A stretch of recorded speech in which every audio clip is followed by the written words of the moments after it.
మేము పోయిన సంవత్సరము సిఐటి నుంచి నిరవధిక సమ్మె 24 రోజులు చేశాం. మా టెంట్ల దగ్గరికి మంత్రి సీతక్క కానీ సీఎం రేవంత్ రెడ్డి గారు కానీ మా దగ్గరకు వచ్చి మమ్మల్ని గెలిపించండి, మార్పు తీసుకురండి, తీసుకొస్తే మీకు కనీస వేతనం 18,000 చేస్తామన్నారు. మేము 26,000 కోరాం సార్, వాళ్ళు 18,000 చేస్తామన్నారు. మా డిమాండ్స్ ఏంటంటే ప్రధానంగా మాకు 18,000 తను ఇచ్చిన ప్రకారమే, తను మాట ఇచ్చిన ప్రకారమే 18,000 సాలరీ చేయాలి. అదే ప్రియంసి విద్య అనేది కొత్త ఒకటి స్కీమ్ తీసుకొచ్చారు సార్. అదే సీతక్కనే మేము నిరవధిక సమ్మె చేసినప్పుడు మేము ఆమెను పిలవలేదు. మా టెంట్ కిందికి వచ్చి కూడా మాకు ఆమె ఇచ్చింది తను, మీకు 18,000 వేతనం మేము చేస్తాము. ఇప్పుడు అసలు మా ఊసే లేదు ఆమెకు. అసలు మీరు ఎవరు అన్నట్టుగా మమ్మల్ని వేరేగా చూస్తుంది. ఈ రోజు ఉదయం 4 గంటలకు మేము జనగాం నుంచి బయలుదేరి ఇక్కడికి వస్తే సార్, పొద్దున 9:30కి మేము ఇక్కడికి వచ్చాము.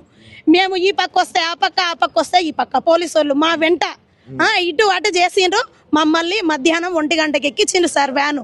ఇక్కడి నుంచి మొదలుకుంటే ఆర్టీసీ క్రాస్ రోడ్డు, మళ్ళీ అక్కడి నుంచి ఇక్కడికి, ఇక్కడి నుంచి ఇక్కడికి.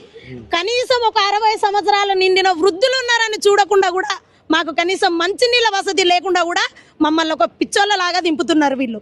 ఈ ప్రభుత్వానికి వెహికల్లోనే తిప్పుతున్నారు. లేదు, మమ్మల్ని అరెస్ట్ చేసినప్పుడు మీ బాధ్యత ఏంటి? మమ్మల్ని ఎక్కడన్నా తీసుకెళ్లి ఏ స్టేషన్ లోనన్నా మమ్మల్ని అరెస్ట్ చేసి మేము ఇంతమందిని అరెస్ట్ చేశామని చెప్పి మీరు ప్రూఫ్ చేసుకోవాలి.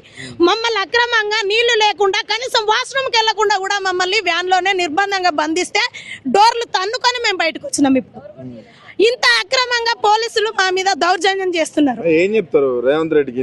ఏం లేదు, వాడికి సిగ్గు శరం ఉంటే వాడు గద్ద దిగాలి, లేదంటే మాకు ఇచ్చిన మాట నిలబెట్టుకోవాలి, అంతే. ఒక ఆడవాళ్ళ ఉసురు తలిగి నాశనం అయిపోతాడు, ఆ ఉసురు అయితే పోసుకుంటున్నారు. వానికి చాతగాక చవటాయి పోలీసు వాళ్ళని అడ్డు పెట్టుకొని ఆడవాళ్ళను అడ్డుకునే దమ్ము లేక వాడు చైర్లో ఏసీలో కూర్చొని మమ్మల్ని ఇది చేస్తున్నాడు సార్. మా న్యాయమైన డిమాండ్స్ ని మాకు ఇవ్వాలి. అంటే డైరెక్ట్ ఆయన పోవచ్చు కదా, ఆయన ప్రజాపాలనలో నేను కలుస్తున్నా అంటుండు, ప్రజావాణి ఉంది అక్కడికి ఇచ్చినాం సార్. అక్కడ అన్ని ఇచ్చాము, ధర్నా చేసామని కలెక్టరేట్ లో ఇచ్చాము, ఎమ్మెల్యేలకు ఇచ్చాము, ప్రతి ఒక్కరికి ఇచ్చాము. ఇప్పుడు కూడా పట్టించుకోవట్లే. ఇప్పుడు కూడా ఇంత దూరం ఎందుకు వచ్చామంటే మాకు కొన్ని మా కోరికలను బట్టి ఒకటి వినతి పత్రం ఉంది. ఆ వినతి పత్రాన్ని ఇయ్యడానికని ఇంత దూరం వచ్చినాం. వస్తే కనీసం అతనితో ప్రజలలో ప్రజాపాలన చేస్తా అన్నాడు. మరి ఈ ప్రజలకు న్యాయమైన కోరికలు కోరితే ఈ వినతి పత్రం ఇవ్వడానికి వస్తే మమ్మల్ని అక్రమంగా ఎందుకు అరెస్ట్ చేస్తున్నారు?